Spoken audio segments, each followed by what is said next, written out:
Hello, y'all. Welcome to the Jim Kleiber Show. Today is Thursday, September 24th, 2020, 1 p.m. Eastern Daylight Time. My hair is crazy.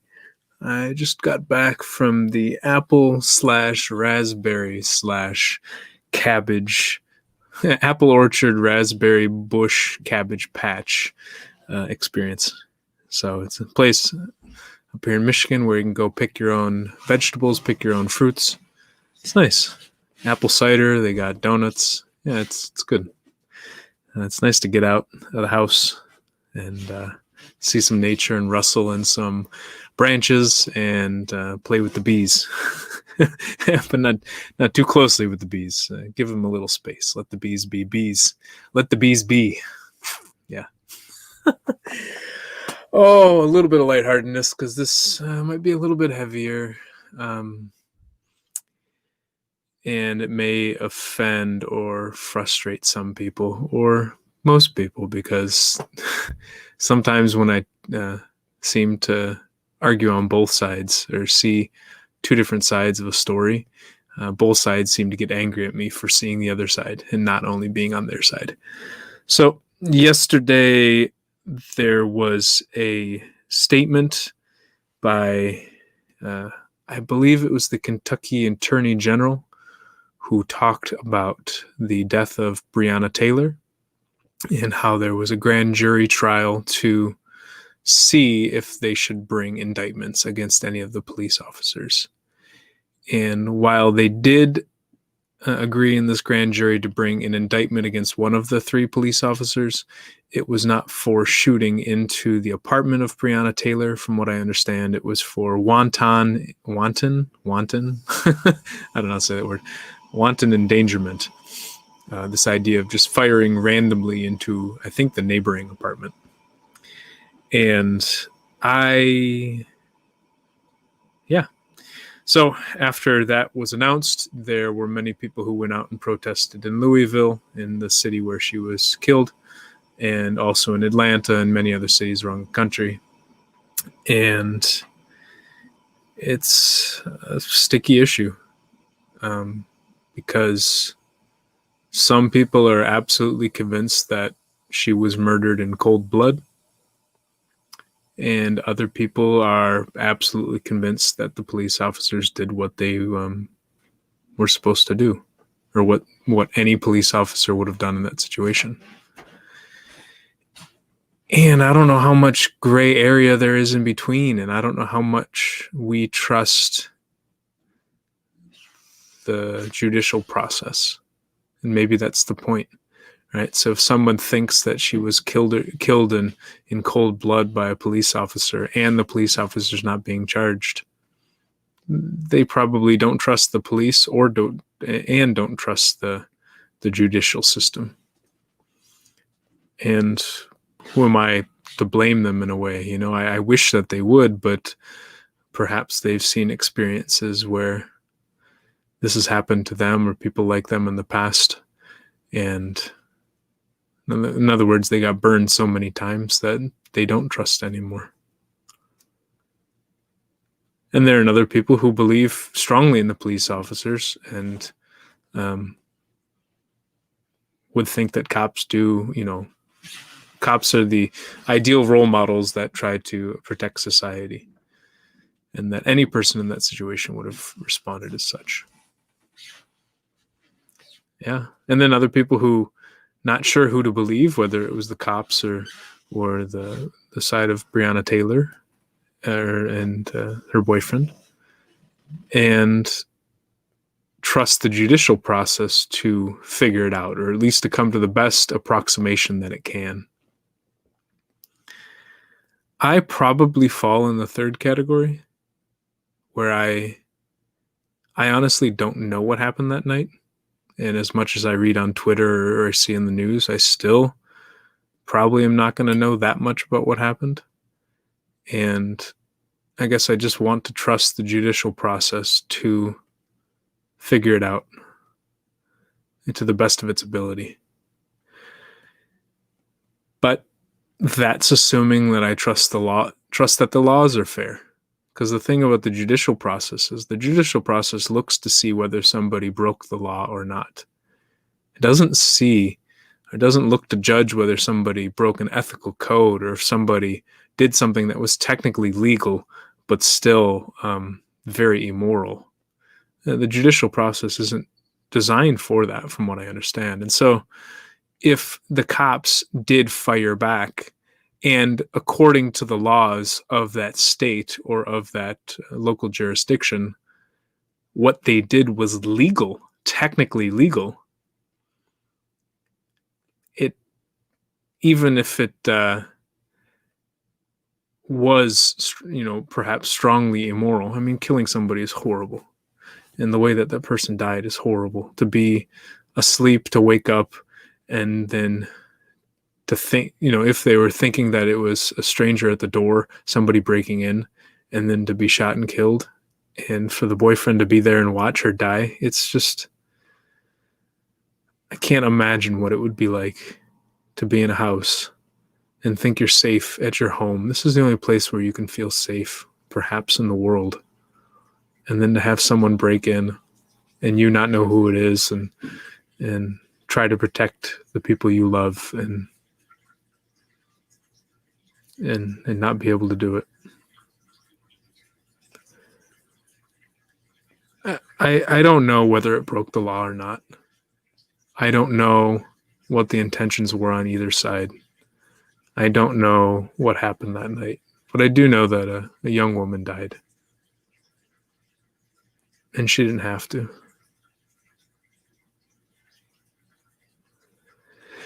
I look into it a little bit. I really don't know too much about the story. Again, I think part of me was just trying to sit back and say, listen, I don't know what happened, and I trust the people there to sort it out in the judicial process. When I looked into it a little bit, it said that they received a warrant to go look for people involved in narcotics and narcotics trafficking or drug trafficking. And it just reminded me how much it frustrates me that we continue to think that the drugs themselves are the problem, not the fact that people are filled with despair and anger and depression and loneliness and disconnection and resentment and grudges, that the drug itself is the problem and not the emotions that are causing people to use the drugs. It's this idea of this war on drugs, which criminalizes and in a way demonizes these people who are selling these drugs, instead of trying to help them. Why are they selling the drugs, and trying to help the people who are using the drugs instead of demonizing them. This poor woman and her family. I can't imagine. I can't imagine. And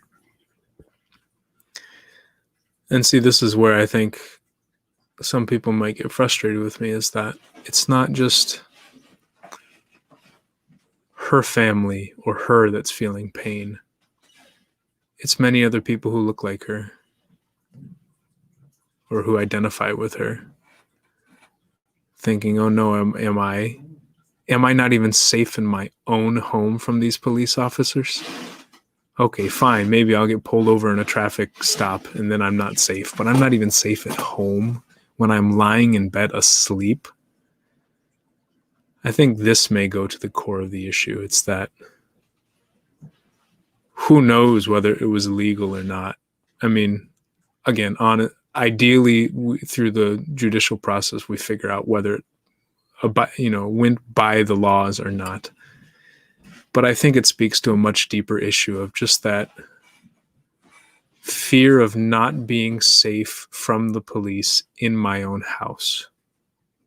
Where else could I go? Is there anywhere in this country where I will not get shot and killed by a police officer? By the state, by the government, by people we elect and we pay. These are the people who are supposed to protect me They're not even protecting me in my own house. I think it touches on something really deep for many people. I think a lot of other people don't even see it that way. They see it as they side much more with the police officer, and they can imagine going in and having someone fire shots at them and being so scared that they fire back. I mean, if somebody shoots at me, and I have a gun, I'm going to shoot back because I got to protect me and I got to protect my partners who are here. Listen, we're just doing our job and we're scared and we don't want to cause too much pain to this person. Now, again, this is what I'm assuming that some of them might be feeling or thinking. Is it true? Is it actually what they're feeling and thinking? I don't know.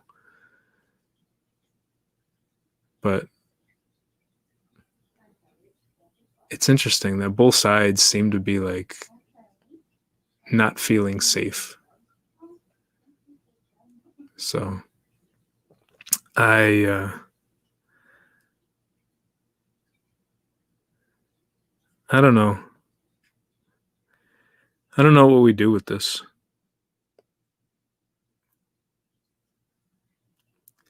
I think I just wish people would open up more and go a little deeper emotionally with what's going on and show us what's going on the inside, because really a lot of the stuff that's on the internet and what people are saying is just accusations, accusations with certainty, like she was murdered, and not talking about how that makes people feel and why they feel that way. Again, for me, it just hits really hard, that idea that someone might feel so afraid of the official government in their own house that there's nowhere to hide. There's nowhere to hide. Where? Maybe a church? Where else could they go to get away from this? They can't even lie in their own bed at home.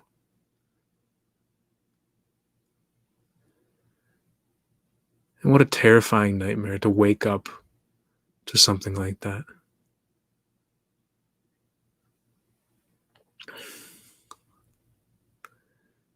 So I think there's much more on a deeper level. It's not just about this specific incident. It's about that generalized fear or worry or anger that there's nothing that one can do. What can I do? The frustration that I see this happen and there's not much I can do to respond to it. I can go protest in the streets? I mean, it's one option, but after so many protests, have things really changed? And arguably, things have changed a lot since the early 1900s, especially, and since the 1800s in the US. And arguably, a lot has changed in the last 60 years since the civil rights movement, 50, 60 years. But have the feelings changed? That's what's interesting to me, because if fewer people are actually being killed or dying, which I believe there are, I believe fewer Black people are dying at the hands of police officers and at the hands of white citizens. I believe so. I don't know if it's true, but even if that were true, do people's fears change? Because if fewer people are dying, but we're seeing it more frequently on TV and on Twitter and on the internet, does it seem as if fewer people are dying?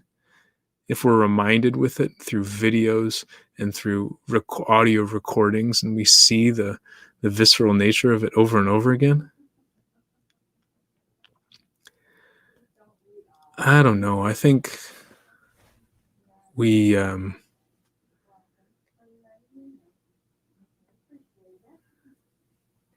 could do a lot to bring this country together. And I think a lot of it has very little to do with the law.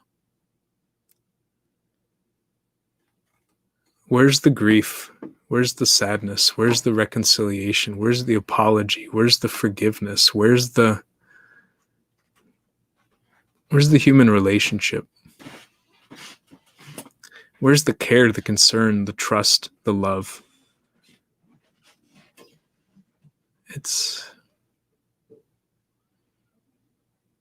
Sometimes I think when we take it to the judicial process and we try to find this zero-sum justice, it just doesn't really bring that much healing.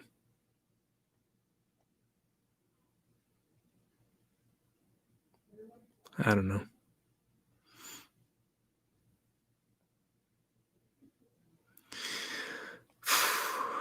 I worry that we look at our justice system in the US and probably around the world. I think it's more of an environmental change.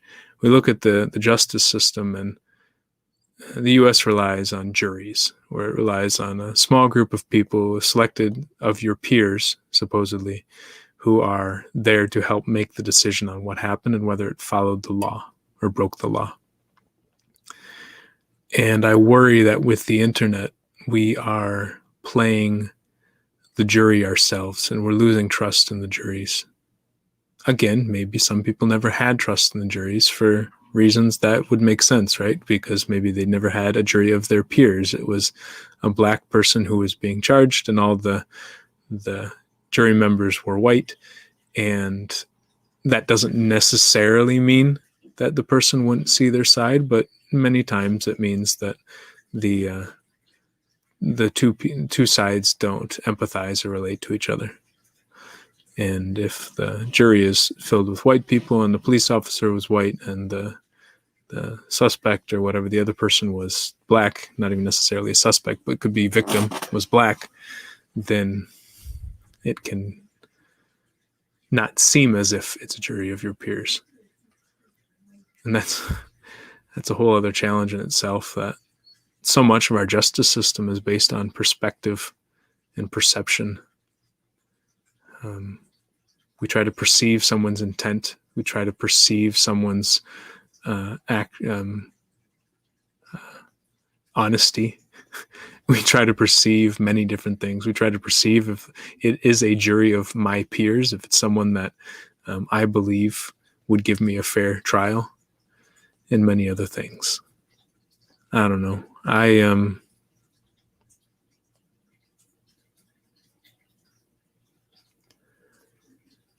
worry. I worry that we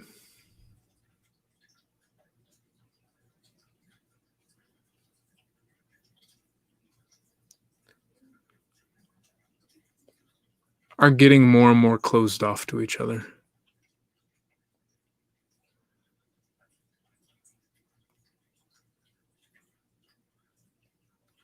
I worry that we don't show our pain to each other, or we don't show it directly. We show it through passive aggression, through blaming, through name calling, through shouting, through ignoring, through many other ways. But we don't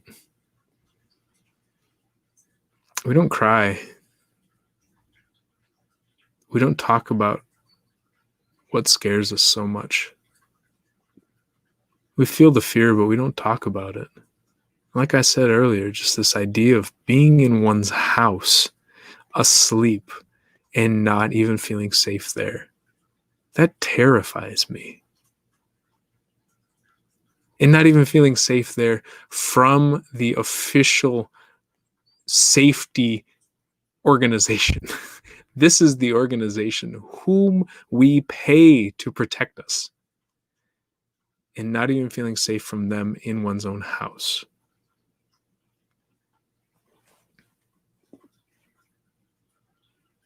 For me, that could be the core of the issue.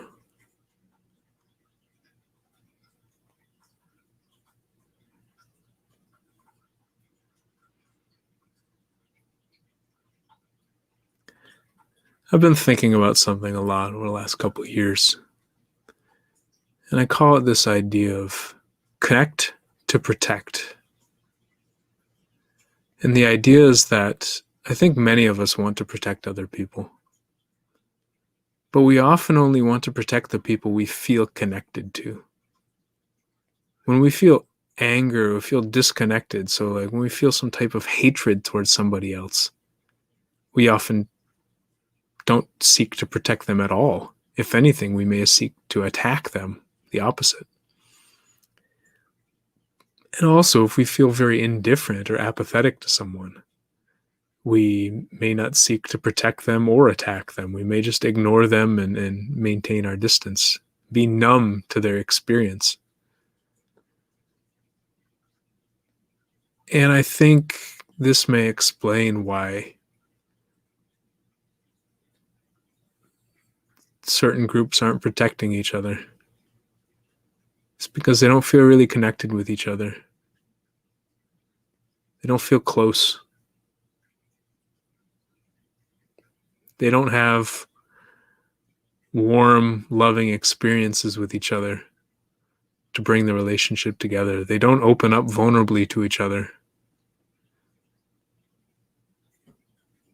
Gosh, I mean, this is just, started talking about Breonna Taylor and the black community and the police community, but this is not just those two groups. It's white, the white community and the black community. I mean, it's the rich community and the poor community. It's the Midwestern community and it's the rural community and the urban community. It's the conservative community and the liberal community. It's the pro-life community and the pro-choice community. It's all these, I'd argue, false dichotomies that we put in place where we stay distant from each other. We don't really open up and talk about why we believe these things at a core level. I remember listening to, this is the problem with the internet. I remember reading or listening to someone talk about something. No, I remember, I think I was reading about a guy who was more liberal and was pro-choice, who went to a Trump rally. This is probably back in 2016. Who went to a Trump rally and had a sign about pro-choice and really just wanted to talk to people and hear what they were saying. And so I remember he was talking with one person, and this woman came up, and this woman railed into him. I can't believe you're pro-choice. You're killing babies and this. And he didn't respond too much. He just asked questions. So why are you pro-life? Oh, because it's horrible what you're doing to these little babies. They're humans too, et cetera, et cetera. Okay, but how does that impact you? Oh, this and that. I can't believe it. And then after a few minutes, I think he asked some question and she responded, it's just not fair. These women are able to have babies and they just throw them away while I cannot have a baby. All I've ever wanted is to have a baby. And even saying that right now, I feel the pain in that. That all somebody has ever wanted is this one thing, and other people haven't, and they just don't even seem to care. They don't even seem to realize how big of a deal that is to some people.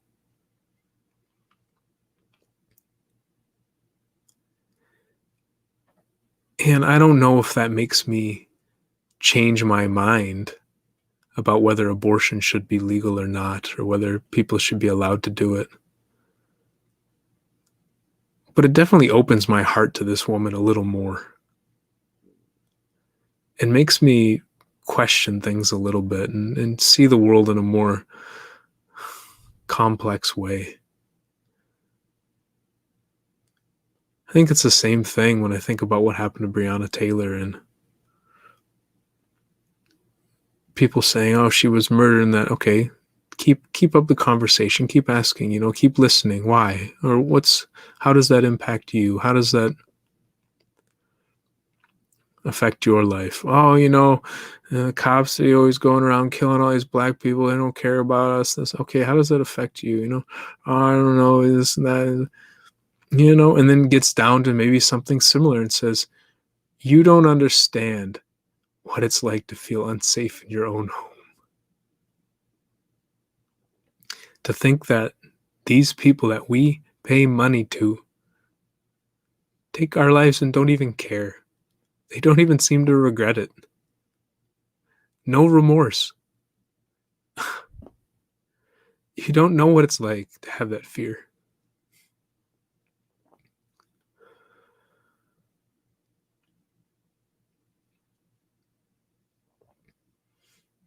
If somebody says that to me, I pause. I probably start crying because that's heavy. I don't know what it's like. I take it for granted. I only got a glimpse of that when I lived in Tanzania, when our house got robbed twice. And it wasn't robbed violently, it was just robbed. And we went to the police, and it didn't seem like the police were going to help us unless we paid a lot of money. But even then, there was an option. I could have paid a lot of money, and they would have helped. Here, it doesn't seem like there is much option for some of these people. What? They go out and protest again. It can seem really hopeless.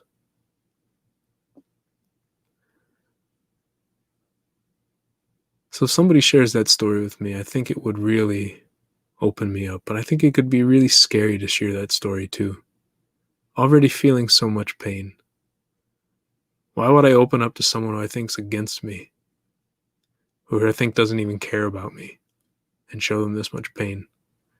It really hurts to open up and share secrets and share vulnerability, and then for the other person to just ignore me or to attack me, even worse.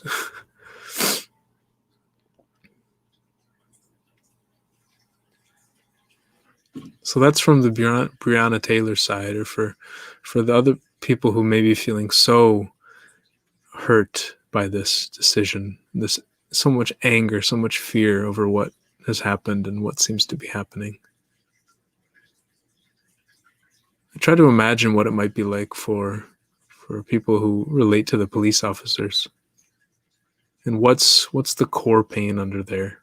What's the deep thing? I mean, considering it was a narcotics warrant, perhaps somebody's like, oh yeah, these people should be arrested. They should be. Why? Oh, because these drug traffickers are destroying our country. They're taking. Why? Because my son died in an opioid overdose.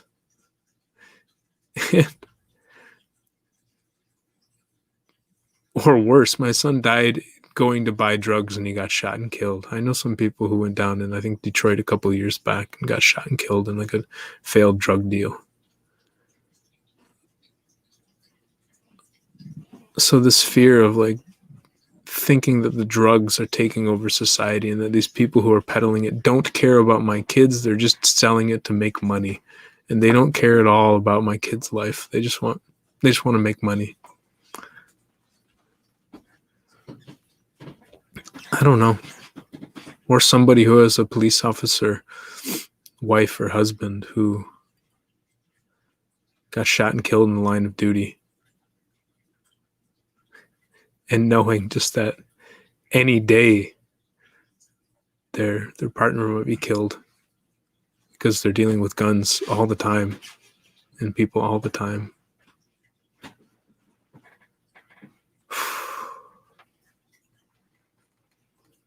I think it can be really heavy, but I think if we don't go there, it's just going to get heavier. I really hope we start opening up more and start showing each other more of our hearts and our stories and our pain and our worries and our fears and our joys and our blessings and our tell the deeper story. Show what's at our core. Because again, if we feel more connected, I think we'll feel more protected. Oh, and to end on that rhyming note, I imagine many of you are feeling some pain out there right now, whether it's from what happened yesterday with Breonna Taylor or many, many, many other things can cause that pain. I just want to say it's okay to feel the pain, and it's okay to share that pain. And some of us would love to hear it. because we care about you more than you think we do. All right, y'all. I'm going to go eat apple cinnamon donut, or cinnamon donut from the apple cider. The apple orchard. God, I'm stumbling over my words. That's the problem with going deep. Hey, the brain stops working. But the donuts are still there. So I'm going to go have a donut and share this with a few people, because I hope this helps somebody. Just one person. That's all I care about, is I just hope it helps one person.